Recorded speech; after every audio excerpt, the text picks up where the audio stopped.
please remember to like, subscribe and comment, as we love to hear back from our viewers. Also, if you enjoy our videos, please consider becoming a patron of our show through Patreon and or GoFundMe. Links are listed below the video in the description.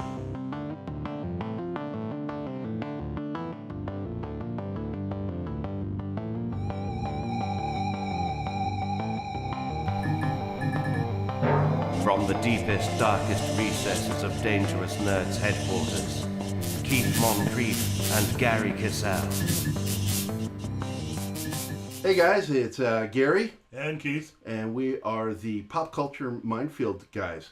And we're going to talk about a few things that I mentioned during the week. And the first thing we're going to talk about is Doom Patrol, which premiered last night, the first episode, the pilot. DC All Access? DC All Access. And it was a bit vulgary. A lot of F-bombs, and we get to see Brendan Fraser's naked buttocks as he's going at a girl. What? Yeah. Oh. And in fact, the F-bomb, the episode ends on an F-bomb. What? And I was like, holy smokes. So they've gone from F-Batman. That was a comic I read as a kid. Yeah, I don't remember him saying that in the comic. Yeah. But we got a really good cast on the show. The pilot episode has really only certain characters in it. We don't have Cyborg, which really is, he'll mention, was never part of that. But we had Alan Tudyk as Eric Morden, also known as Mr. Nobody, and he's also the narrator of the show, and he's funny. We got Matt Bomer. He plays Larry Traynor, who is Negative Man. The voice of Negative Man. Yes. And he also plays Larry Traynor, the character who, before he becomes Negative Man. Brendan Fraser plays the part of Cliff Steele, and he's the voice of Robot Man. And Timothy Dalton plays Dr. Niles Calder, also known as the Chief. And we've got Diane Garrow as Crazy Jane. And she was actually one of my favorite parts of the show. When you watch it, you're going to like it. April Bowlby plays Rita Farr, also known as Elastigirl. And she was also a highlight of the show. And then, of course, we have unknown actors. Riley Shanahan plays the body actor for Robot Man. And Matthew Zuck plays the body actor for Negative Man. And next week we're going to have more characters coming on, including, I think, Cyborg makes his appearance next episode. Which is weird. And you get to see a donkey fart, which was really funny. Near the end of the episode, I'm like, well, they're squaring off with this donkey, and I'm like, what the heck's going to happen here? And then it farts, and I'm like, okay, big green fart. Won't tell you what happens. But I really enjoyed the show. Bad language, not for the kids. This is a grown-up version of a favorite comic from childhood. And he, of course, has an opinion on it. Let's hear what you had to say. Well, I mean, again, this is a combination of the original Doom Patrol comic book from 1963, which actually premiered months before Marvel launched X-Men. So really, Doom Patrol was first, and X-Men was sort of like Marvel's response to the Doom Patrol. There are characters involved in the show that were not a part of the original version of the Doom Patrol. So really, it's like you were saying, Cyborg. Cyborg and Crazy Jane and aren't really a part of the Doom Patrol. Cyborg was just for the television series, and Crazy Jane's character was actually from a quote-unquote more recent version of the comic book. But the original Doom Patrol was just the Chief, Robot Man, Negative Man, and Rita. Elastigirl. Yeah. And unfortunately... Oh, and you also brought up that Beast Boy was originally part of... yeah, and he would eventually join. And so really, the Doom Patrol is his family. More so than just a super team. And so, you know, this show seems to have made some changes. a major change. And some of them had to be made because of what's going on with Teen Titans. Yeah. This is. They don't call them Teen Titans. They call them Titans. The Titans. This is in that same universe as the Titans. I just really am at a loss, since I have yet to see the premiere episode yet. I'm still at a loss as to the reason why certain changes had to be made. Speaking as someone that originally read the comics, and so I'm waiting to see how within context all of this fits. But I've been hearing that, again, you like Crazy Jane.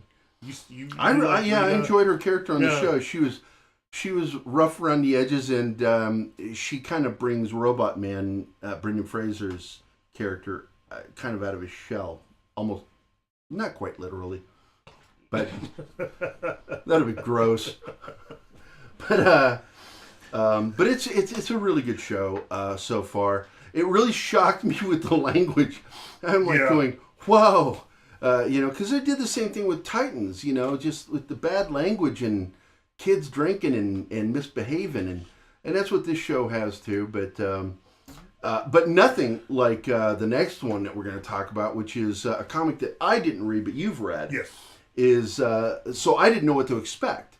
Is the release yesterday of the Umbrella Academy on Netflix. Yes. And I watched the first 2 episodes, and I was kind of like, because it was really kind of chaotic the way they showed it, and I was kind of confused a bit by what was going on. Mm-hmm. But then I sat down and watched it again with my girlfriend, and all of a sudden it made sense to me. I'm like, oh, okay, now I see how they're telling this disjointed story this way. This is a very intentional way of telling it, non-linear. And I liked it. I really enjoyed it. Once again, it's got some naughty language and stuff in it. One of the characters is kind of a drug abuser, but once you understand what his power is and how he suffers for that power, you kind of understand why he abuses drugs. Yeah. You become kind of sympathetic for the character. And right now, I'm 2 episodes into the series. And having never read the comic, I'm appreciating it, and I think I'm going to go and go to Comixology and Gabriel Ba and Gerard Way and get copies of the comics. So once I've watched the series and finished it, I will go back and read the comics, and I'll also be writing my review for the Couch Potato Critic over on FilmDumpster.com for the show, and that'll be this weekend. So you can read my full review of the show this weekend, because I will binge watch it. Definitely. If you've not read the comic, you should. But also, check out the show on Netflix. It definitely needs your viewership, as far as I'm concerned. Netflix has really screwed up by the whole, we'll get into it later, but their whole cancellation of Marvel material is just a huge mistake, because they lost viewers over it. But we'll get into that later, but this is making up for it. I really liked Umbrella Academy, and I'm really looking forward to seeing more of that show. Once again, it's for grown-ups, not for you kiddies. And if you're a kid, what are you watching this show for? Let's see. Next on the lineup is Eddie Murphy and Coming to America 2, which I personally am excited about because Arsenio Hall has a job again. Yay! I really am excited about this. We got an official release date. It's greenlit, and the expected date is August of 2020. I hope they just invite the entire cast back. That is so ridiculous. Yeah. No, I can't wait. In America. I can't wait till this comes out. James Brown's dead, so they have to reuse the song from previously. Oh, that sucks. Moving on to the next one, of course, is everybody knows the news. Some people are happy about this. I, for one, am not. I actually like Ben Affleck as Batman. I didn't like his cowl because you're all pinchy, but I thought that he had the right look and he was a really good Bruce Wayne. Yeah. But comic book accurate. Yep, he's out. And of course, we've got some casting rumors, and I've come to the conclusion that I believe that Robert Pattinson has already been picked. I may be wrong, but I think he's already been selected to play Batman, to take over in Matt Reeves' new Batman movie, The Batman. And I think they're saving it. Yeah. The news. Yeah, I think that's a good choice if it is Robert Pattinson. Yeah, because people go, oh, I don't like him because he was in Twilight. And it's like, I hated Twilight. I hated it. But I've seen him in other movies. You need to check Rover. Yeah. What was it? The David Cronenberg film. Megalopolis? Megalopolis. Yeah. Holy smokes, he's good in that. I mean, check out all of his posts. He has range. Yeah. Check out He's all more his... than a sparkly vampire. Yes, he is. Just check out all of his post-Twilight work because he is very, very good. I don't think I would be disappointed at all if they announced him as Bruce Wayne. They have been building up to it because you'll notice some of these websites that they pretend to be news sites, Screen Rant, comicbook.com, these are owned by studios. So what you really have is a slow fishing thing with their articles that are meant to be news. They're actually fishing campaigns. It's marketing. Yeah. And they're testing the waters, see how fans react to this, see how fans react to that. And the fact is that you've seen multiple mentions of Robert Pattinson, I think is a sign that that's who they're going to go with, that Warner has already selected him.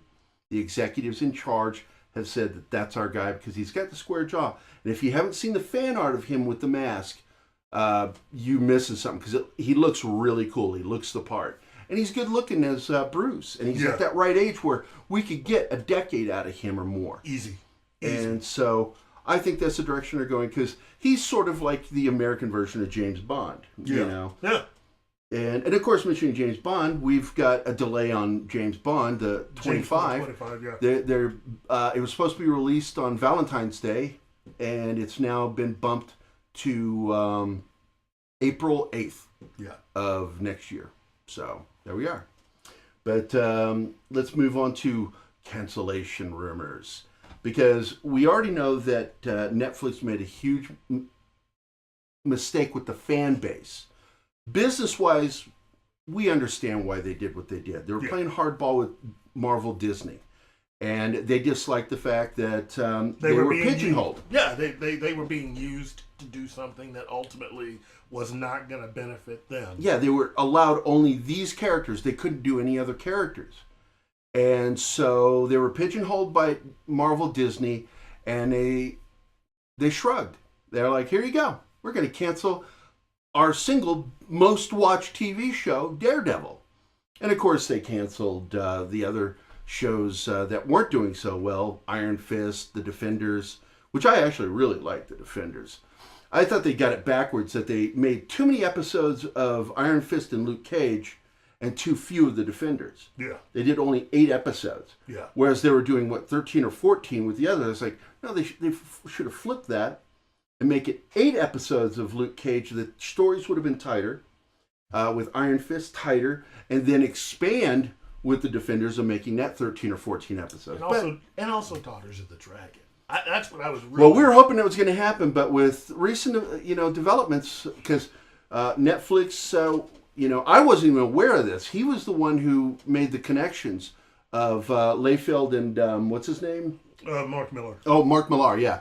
That they were going to be developing stuff for Netflix, their own comic division, everything. Yeah. But now Layfield has stepped down, and it's just Mark Millar. Yeah, and he can do it. He's got this. He can do anything because he's one of the best writers out there, and kick-ass. Wanted. Oh, Wanted? Yeah. Which, definitely. I mean, even though I don't think Netflix has the rights to any of the stuff that's already been produced. No, they want all new material. Yeah, they want all new material. Just for them. But, They're planning to compete with Marvel. Yeah. And DC, to be honest with you. They're going to be competing. They're going to have their own comics division, their own original comic-related entertainment. So we're going to see a lot. Now, the big rumors that's out right now is that, of course, Punisher and Jessica Jones are set or are canceled. Mm-hmm. And the fact is, I predicted that. I said the minute that he canceled, Netflix canceled The Punisher, its most watched show, everything else was going to fall into line. That there was no way they were making a statement.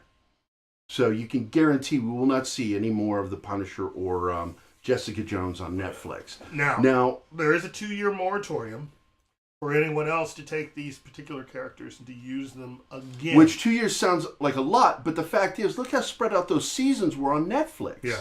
The fact is we could see, because Disney's going to be launching its app, and we could see these characters carried over, but this is where Keith was informing me, and I'm hoping that we can find a way around this.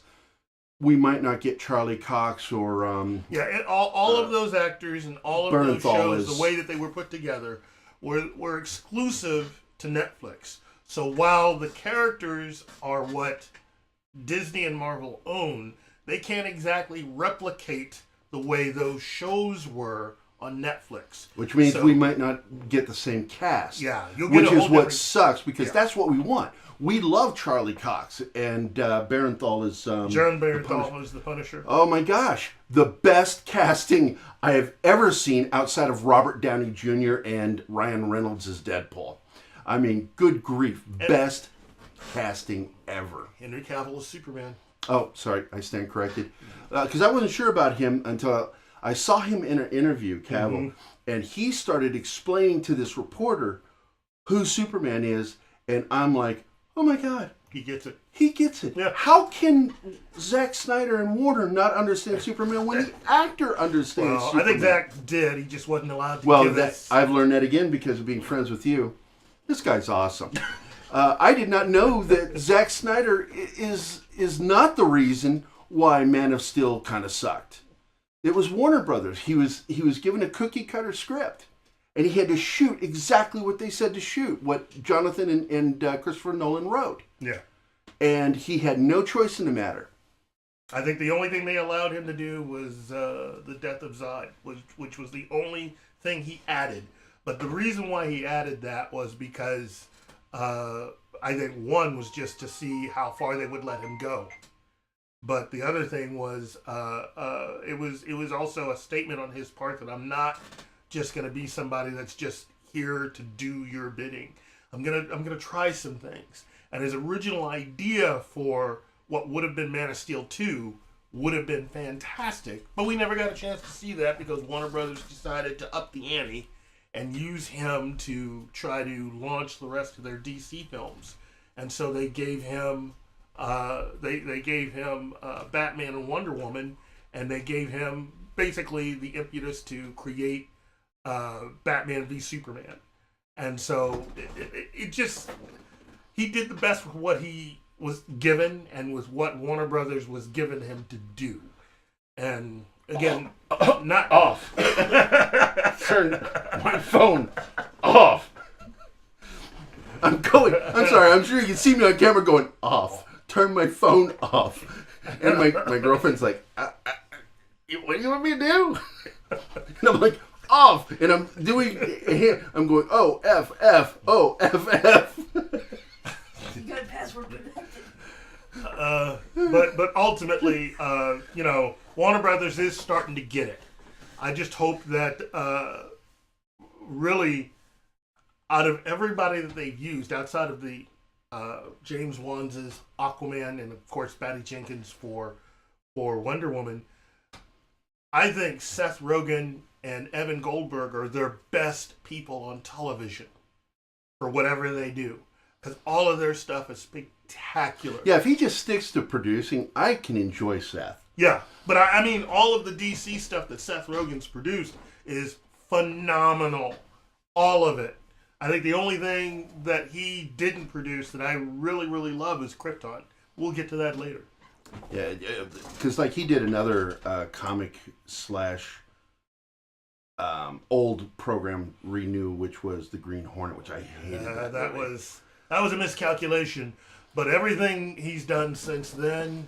Although it was impressive, he lost that weight for that role. He beefed up. It was pretty good, but that laugh under the green mask was just really it murdered.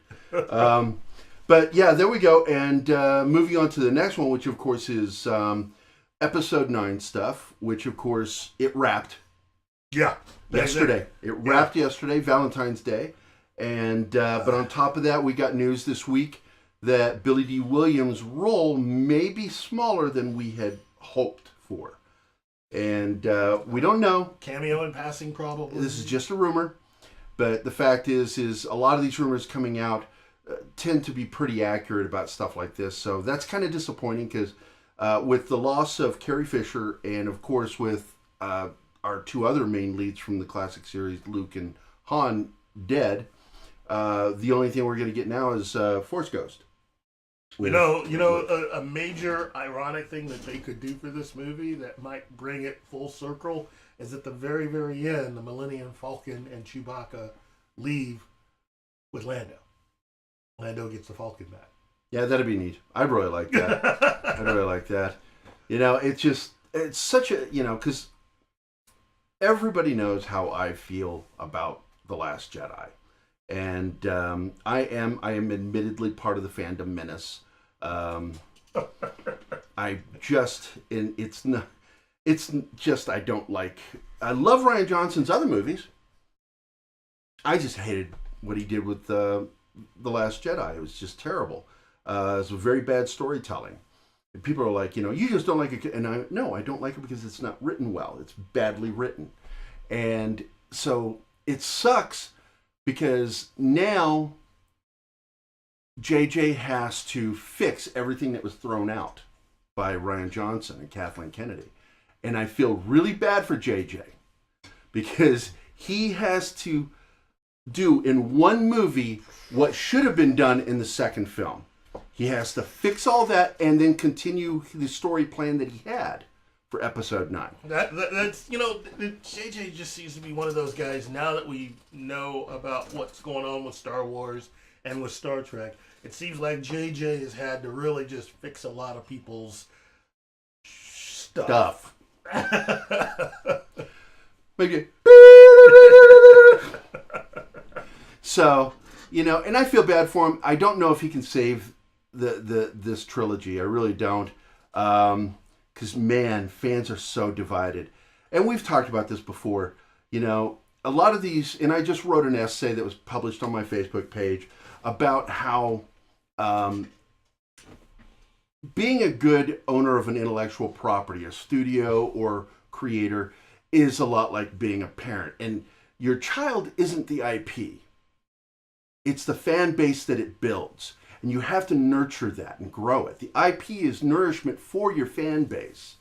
And when you go out of your way to divide your fan base, Sony with Ghostbusters, Warner Brothers with some of the stuff they've done over at Disney, Fox with the X-Men, when you see the same thing going on at CBS Studios with Star Trek, the movies and Discovery, and you see Star Wars declaring open war on the fan base, attacking them, calling them names. When you see something like that, they're not nurturing their fan base and they're hurting their brand and they're hurting their business. And it is a business. Mm-hmm. And these parent companies, and I use the word parent intentionally, have to really take care of their kids, the fans. And we need to see these studios step up and start being nice to the fans again. And treating them like what they are, their children. Yeah, because we misbehave. We do. Notoriously misbehave. But we misbehave because something's wrong. It's usually a sign something's wrong. And as a good parent, you need to look at that. And they're not doing that. And I want to see Disney in particular embrace the fan base, because they would not have that intellectual property of Star Wars if not for what the fans, the legacy fans, did by putting that money. Because these Neo fans, they don't put the money in there. They do not put the money into Star Wars like the old fans do. We paid for them to have that $4 billion company. That was our money. And when they start making things and alienate the fan base, you get Solo tanking. No merchandise sold in 2017 after The Last Jedi. And The Last Jedi, everybody says, oh, it made money. If you think that Last Jedi made money, you're an idiot. You don't understand how it works. The fan base. And basically, Lucasfilm kind of reached out recently with the fan-made Vader film and defended that and protected it, which was great because George Lucas established a long time ago a good rapport and relationship with the fan films. Yeah. I mean, he helped make that happen. And he has a really good relationship with fans, even though he misunderstood, again, that relationship of Star Wars, the property being his child rather than the fans. But he still had a good relationship. Lucasfilm Disney has to change their approach, and they have to take responsibility and step up and reconnect with the fan base. I mean, really reconnect. And so hopefully we're going to see that because when they release the new app, we're going to see one new season of Clone Wars. Yes. Which I'm excited about. And I'm hoping that, I just forgot his name, the gentleman that runs Clone Wars. Oh, Dave Filoni? Yeah, Filoni. That's the guy who should take over Lucasfilm. Period. Because Kathleen Kennedy's been promoted up. They need to get Filoni in there running that because that guy understands Star Wars. Like we've said that Ronald D. Moore should be running Star Trek and not Alex Kurtzman. Because Alex Kurtzman only knows his Star Trek. He doesn't know Star Trek. He knows his Star Trek. And Ronald D. Moore knows all of it. From classic original series to the shows that came out in the late 80s through the 90s, all the way up to 2005. And that's, of course, when everything ended, was in 2005. And the current iteration is not... None of it is. Not of the actual timeline. And the unfortunate thing is that may actually affect everything that we've seen, including the 2009 movie. The idea is that the Spock that you saw in the 2009 movie was not the actual Spock that you thought he was. Even with Leonard Nimoy, he wasn't the same Spock either. That's right. He's a part of that whole thing because everything that had to be presented at that time had to be markedly different than what you had seen before by 25%. And it's because of the way CBS was divided from Paramount Viacom. And so nobody could actually make an actual Star Trek related to the original stuff. Yeah. It could not be related to So basically, since 2005, Star Trek, for the most part, has been closed, encased in amber, frozen, whatever you want to say. You've not seen anything related to any of that. And the Picard series is a part of all of that. The Captain Picard that you are getting is not the Picard that you last saw in Star Trek. He is part of this new world because it's related to the Kelvin universe because they're going to be talking about the destruction of Romulus. Yeah. So right there, you know, and they're trying to reintegrate and bring it back together again into one company. Sherry Redstone is attempting to do all that. She's attempting to fix it. And that is the only way we're going to go back to the... Because people use the word prime, and even I've used it. Yeah. Prime is a made-up word created for this division. That's right. It's meant to really basically throw you off. By using the word prime, you are talking about all this new stuff that they have. They never had to use the word prime prior to 2009. So it was just one universe. It was just one universe. And now we have two universes, but neither of them are the original universe. We have Prime Universe and Kelvin Universe, and then we have the original series from Universe Star Trek 66 to 2005. And so you technically have three universes. So let's cross our fingers and hope that they get that deal worked out. Sherry Redstone, you are our last hope. Now, he's going to be talking about Marvel, but I just wanted to bring up that my favorite Star Wars crybaby, Kevin Smith, is helming the new Howard the Duck, which I know Hulu's going to be doing more stuff I'm not interested in, really. I'm only interested in Howard the Duck. I loved Howard the Duck as a kid. Still do. It was kind of raunchy humor that I was able to sneak into the house. And I'm excited about that because I like Kevin Smith a lot. He's a big comic book nerd. You ain't a crybaby. I saw several scenes from Star Wars and it made me cry. It's a whole new deal that Hulu and Marvel have cooked up that's going to allow the launch of 4 animated series, of which Howard Importantly, not Netflix. But these 4 animated series, which will also include Howard the Duck, is going to be MODOK will be one of them. And then I think the other one is Tigra and Dazzler are having their own animated series. And then, of course, Howard the Duck, and then Hitmonkey. And then those 4 series will feed into a new altogether series. Yeah, the only one again. Called The Offenders. Not The Defenders. The Offenders. But The Offenders. And I think it's a neat idea. I don't know how Gerry feels about it yet. For the most part, don't care. Howard the Duck, it's all I care about. If Howard the Duck's in it, I'll watch. But like Dazzler, don't care. And Hitmonkey just sounds goofy as a name. I'm just like and Tigra. I mispronounced her name earlier. Tigra, yeah. So Tigra and Dazzler together in an animated series. And of course, I want to mention here because we're bringing up Hulu. Hulu kind of made an offer this week to try to pick up Daredevil, Punisher, and of course, Jessica Jones. Because Disney is majority owner now of Hulu. Yeah, a lot of people don't know that. That's a fact. So, once again, we got to worry about the whole, 2-year moratorium and the cast. Yeah. That's all we got to worry about. We're going to go on. Actually, I get some questions in chat. Oh, we have a question. Uh-oh. Geezer Gamer asks. That's Lawrence, our director, who's talking. Geezer Gamer asks, is Thundercats getting a reboot? Ooh, that's a good question. You know what? Thundercats are being looked at right now. I hope better than the last 2 iterations. I'm a big fan of Panthro. He's like my favorite. Yo, man, I would go with the black dude. Yo. He was just the coolest character. I can't remember the actor who did that voice. But I love that character. And Chitara was hot. Well, I think a lot of people had it. Lion-O was just sort of a goober. I'm like, oh god. He was the Mary Sue of the show, and he was. I was just like, shut up, Lion-O. You know what? A lot of this is really just going to depend on how a lot of these upcoming projects are going to do. Well, you saw that last one where they were promoting doing a new show, and it was so badly drawn, cartoony, silly. It was just like, why would you do that to such a great property? Because the whole idea is to promote toys.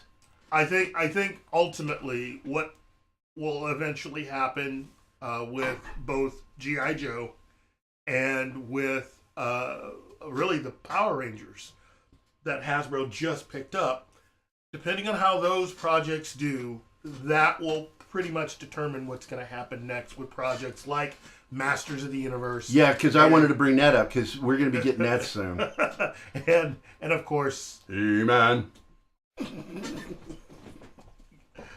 I hope that answers your question. Thank you. And there's a second question from Mr. Howard Trimble, who asks, how do we know that Sherry Redstone at CBS is helming anything with Star Trek, and that her intent it truly is to bring any of the Prime, Original, and Kelvin universes together? Okay. Great. I don't like this guy. I don't. Who is this Howard guy? It's great. It's great that you asked that. It's a good question, man. Okay. Sherry Redstone and her dad famously didn't have much of a relationship these last few years. And because of his declining health, she has now started making moves behind the scenes to pretty much just shore up a lot of power underneath her. She is a big believer that the dividing of the company, which was her father's idea, has not really helped their company. Case in point. Because they've lost money. They both have lost money. Both CBS Incorporated and Paramount have lost a lot of money. In fact, Paramount right now is where 20th Century Fox Studios was about 10, 12 years ago. If they continue on at their current course, they're probably going to have to sell it. And way back at the beginning of this decade, Viacom was one of the top 3 biggest entertainment entities in the business. Disney, Warner Brothers, Viacom. That is no longer the case. So Sherry Redstone's idea isn't so much about Star Trek, even though she has commented on it. It's about bringing back her company and bringing it really back to prominence so that they can continue to do not just what they were doing before, but to do even bigger things. Now, as far as Star Trek goes, She and Les Moonves didn't like one another. Les Moonves did not like science fiction, and on top of that, hated Star Trek.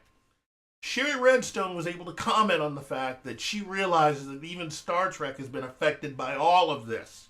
So in her opinion, 2005 was the last time we had any real Star Trek. And that's why we always bring it up. 2005 was the end of the original Star Trek timeline. Yeah, because that was the end of Enterprise when Les Moonves canceled It at its peak, when it was doing its best ratings-wise and had the best storyline in writing. So, really, all you fans of everything that's happened since then, especially fans of Discovery, there's two outcomes to this.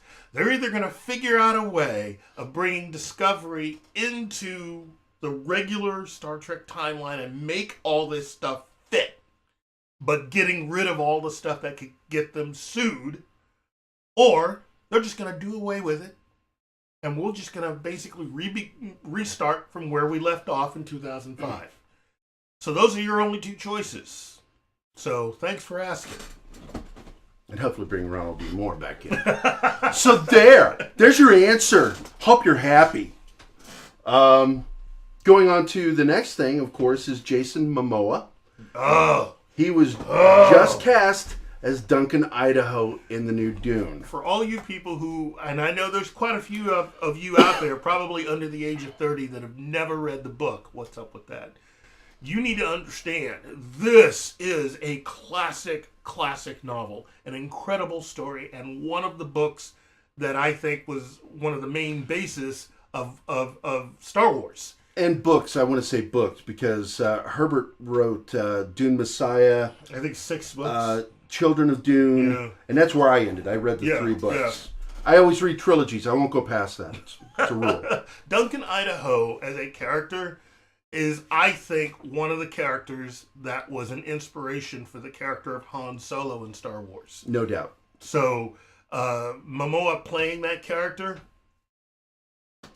I think it's a really good choice. Good, because we were just talking about that. Like, who do you think would make a good Duncan? I'm like, I don't know. It's like, and then they go, Jason Momoa. And then I'm like, yeah, there you go. Yeah, that's it. As Norm Macdonald would say, that guy. Yeah. That guy. The next news, of course, is KRYPTON. And I hated the series. I absolutely loathed it. I don't like what they did with the Zods and the L family. I thought this is just your typical CW claptrap. However, I'm excited to hear what they just did, which is... They're adding Lobo. And Lobo's a cool character. With all of the comings and goings that they are having, with Ben Affleck leaving, along with actor Echo Ketchum, who was Mr. Terrific on Arrow, and of course Carlo Valdez, who played Cisco Ramon on The Flash. With all of these people leaving, it's great news that we're at least getting Lobo out of the deal. And I actually did not know he was leaving. He was actually one of my favorite parts of The Flash. Yeah. Well, that happens. The goofy friend, Cisco. but the thing about KRYPTON is that we are now, getting closer to the premiere of that show on the Sci-Fi Channel. If you have not watched it, you still have time to check out the entire first season by checking out the Sci-Fi Channel app.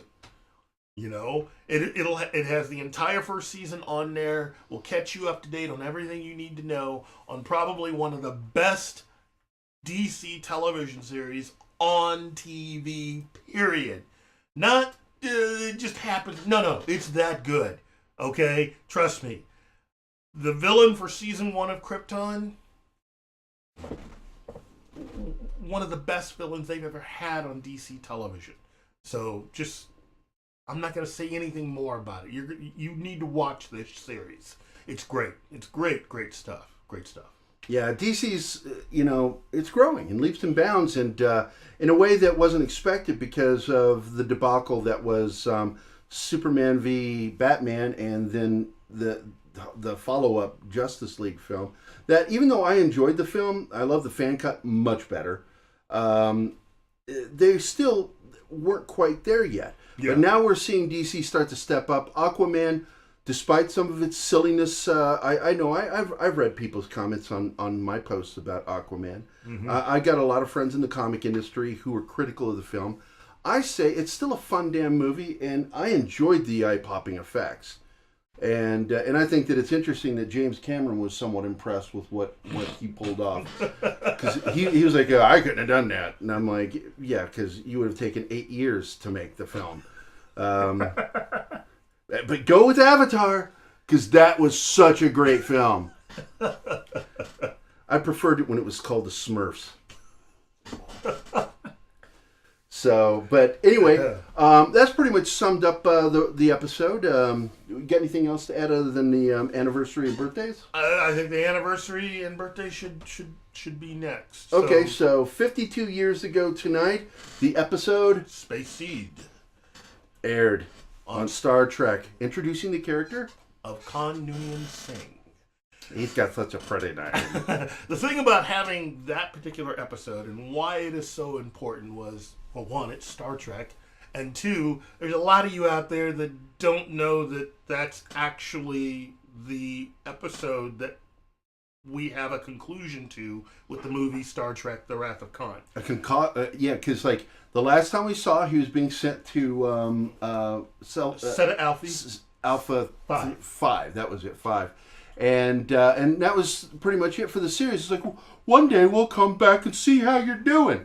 And well, then we fast forward, and of course, and this led to some controversy back in the 80s we were talking about, which is a lot of Star Trek fans, because before the internet, we still were connected with one another. Yeah. We all heard the rumors, which was, well, Chekhov, how would he know who Chekhov was when he didn't come onto the show until the second season and Khan was in the first season? Well, the reason why is because basically he was already on the ship. He was part of the roster. Complement. Yeah, the crew's complement that Khan had actually read through. Because they explained that he read the entire complement of the ship, so he knew everybody on that ship, and his brain, of course, stores that information. If you're going to try to take it over, this was explained by I can't remember. It's either Gene Roddenberry or one of the producers. It could have been Harv Bennett, but I think I don't think it was Harv Bennett. It was either Gene or the director. Yeah. I just forgot his name. Oh my gosh. Anyway, we're old. Get over it. But the thing is that so old. The relationship of this particular episode to helping a film like that be launched and thus launching everything thereafter.